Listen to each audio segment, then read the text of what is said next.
اساتذہ کرام، عزیز طلبہ، جس طرح پروفیسر رشید صاحب نے یہ بات کہی ہے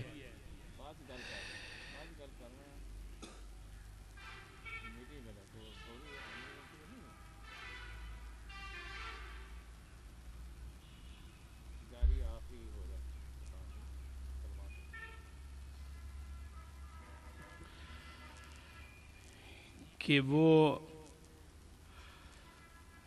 باوجود اس کے کہ اس علاقے سے ان کا تعلق ہے، وہ کافی عرصے کے بعد یہاں آنے میں کامیاب ہوئے ہیں، اور اس کا کریڈٹ انہوں نے چوئی صاحب کو دیا ہے۔ میں ان کی تائید کرتا ہوں اور ان کے ساتھ شامل ہوں اس بات میں کہ مجھے بھی اسی طرح کا تجربہ ہے۔ غالباً پون صدی کے بعد میں اس علاقے میں آیا ہوں، باوجود اس کے کہ میرا خمیر اسی علاقے سے اٹھا ہے۔ انسانی زندگی کی مجبوریاں اور کمزوریاں انسانوں کو محدود کر دیتی ہیں، اور اس محدودیت کی وجہ سے بعض کام جو انہیں کرنے چاہیے ہوتے ہیں وہ نہیں کر پاتے ہیں۔ مجھے یہاں آ کر بے حد خوشی ہوئی ہے کہ ایک تصور اور ایک خیال جو حضرت علامہ کے ذہن میں تھا، انہوں نے یہ بات کہی کہ دور حاضر میں جو شخص اسلامی اصول قانون کو، اسلامک جورسپروڈنس کے الفاظ انہوں نے استعمال کیے، جو اسلامی اصول قانون کو دور حاضر کے تقاضوں اور دور حاضر کی زبان میں بیان کرے گا، وہی اس دور کا امام اور مجدد ہوگا۔ اور اس ادارے کی بنیاد اسی تصور اور اسی اصول پر رکھی گئی تھی۔ انہوں نے بہت لوگوں کو لکھا، شیخ الازہر کو لکھا، مولانا سید سلیمان ندوی کو لکھا۔ ان کی آرزو تھی کہ سید انور شاہ کاشمیری تشریف لے آئیں، اور اس خطے میں، جس خطے کے بارے میں ان کا یہ خیال تھا کہ ہندوستان کا جو شمال مغربی حصہ ہے، خطبہ الہ آباد میں انہوں نے یہ بات کہی کہ شمال مغربی خطے میں، جس میں پنجاب ہے، سندھ ہے، سرحد اور بلوچستان ہے، انہوں نے کہا کہ مجھے نظر آتا ہے کہ اس خطے میں ایک اسلامی ریاست وجود میں آنے والی ہے۔ اس اسلامی ریاست جس کا خواب اور جس کا تصور ان کے ذہن میں تھا، ان کا یہ خیال تھا کہ ایک اسلامی ریاست اور ایک اسلامی معاشرت کی تشکیل میں، بلکہ تشکیل جدید میں، رجال کار کی ضرورت ہوتی ہے۔ ان افراد کی ضرورت ہوتی ہے جنہیں اپنی روایت کا گہرا ادراک ہو، اور جس نئے زمانے میں اور نئے دور میں وہ کام کرنے چلے ہیں اس کا بھی انہیں شعور ہو۔ چوئی صاحب نے جس قدیم و جدید کی بات کی تھی، یہ قدیم و جدید کی بات اقبال ہی کے حوالے سے تھی۔ اس کی وجہ یہ ہے کہ انگریز جب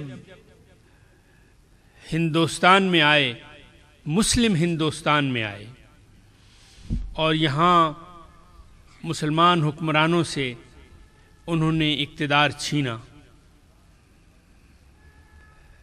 اور ظاہر ہے کہ معاشرے میں جو عام افراد ہیں یہ ان کی ذمہ داری نہیں ہوتی ہے کہ وہ معاشرے کی حفاظت کریں. معاشرے کی حفاظت کی ذمہ داری ارباب اختیار پہ ہوتی ہے، عسکری اور سیاسی قیادتوں پر ہوتی ہے. لیکن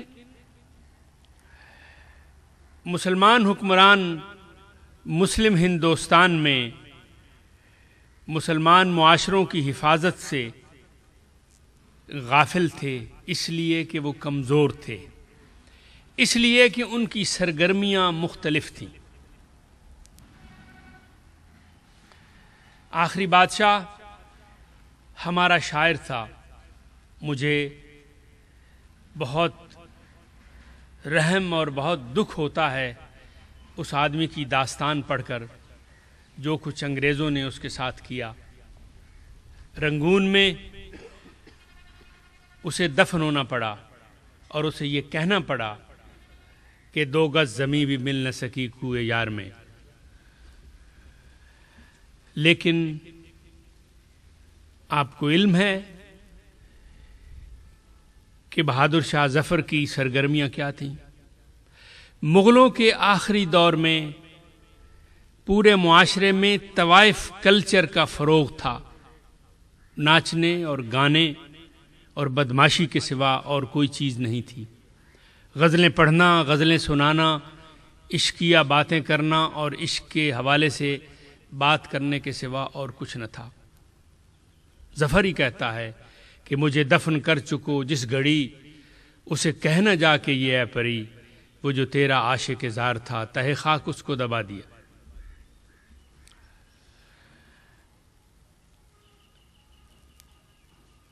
انگریزوں نے ان کمزور حکمرانوں سے، ناکارہ اور بے ہمت حکمرانوں سے اقتدار چھین کر اس پہ قبضہ کیا.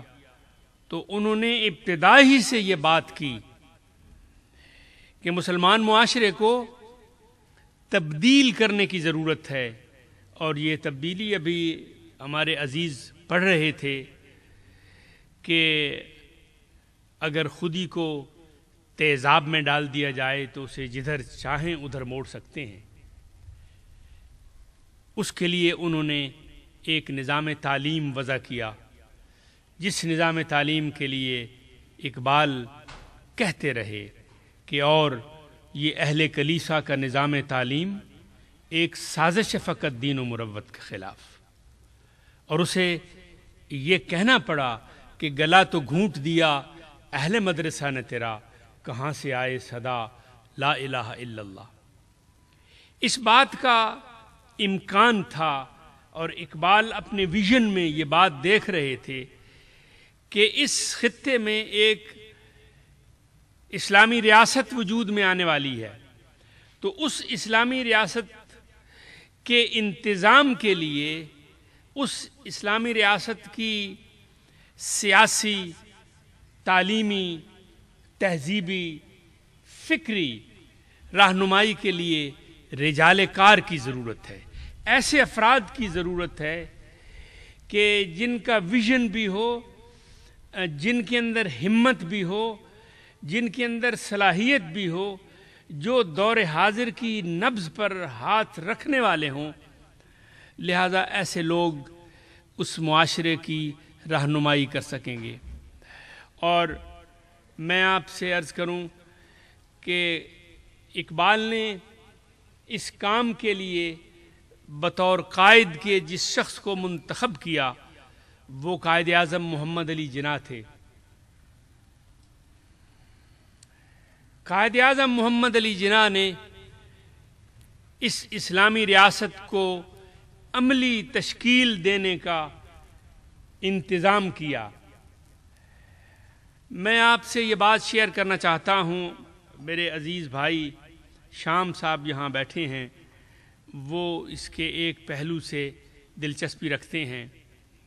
قائد اعظم کی تقریروں میں سے ہمارے نادان اور گمراہ ارباب اختیار نے